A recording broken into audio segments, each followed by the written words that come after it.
Federasi Sepak Bola Internasional atau FIFA bertandang ke Indonesia untuk memastikan kompetisi sepak bola tanah air bisa berjalan lagi.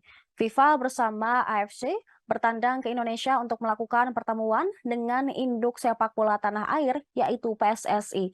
Pertemuan antara ketiga pihak tersebut digelar di kawasan Senayan, Jakarta Pusat pada Rabu 12 Oktober 2022. Ada beberapa hal penting yang dibahas, utamanya soal tragedi Kanjuruhan dan kelanjutan kompetisi sepak bola di Indonesia. Soal kelanjutan kompetisi, FIFA yang diwakili oleh Development Project Coordinator Nico Novanansak menyatakan bahwa Liga Indonesia akan segera bergulir dalam waktu dekat. Ia juga memastikan persiapan Piala Dunia U20 di Indonesia tahun depan berjalan aman.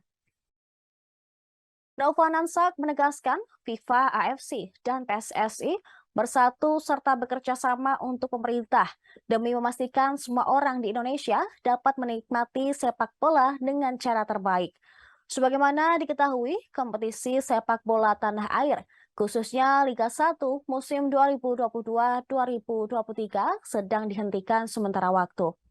Kompetisi rehat sampai batas waktu yang belum ditentukan akibat tragedi Kanjuruhan yang memakan ratusan korban jiwa. Hingga Selasa 11 Oktober, jumlah korban meninggal akibat peristiwa memilukan mencapai 132 orang. Tragedi Kanjuruhan pun menjadi salah satu insiden stadion paling mematikan dalam sejarah sepak bola. Sempat muncul kekhawatiran bahwa Indonesia bakal dikenai sanksi berat oleh FIFA. Namun kekhawatiran tersebut tidak terbukti.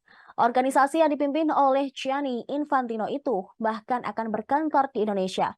Tujuan FIFA berkantor di tanah air adalah membentuk tim transformasi sepak bola Indonesia bersama pemerintah.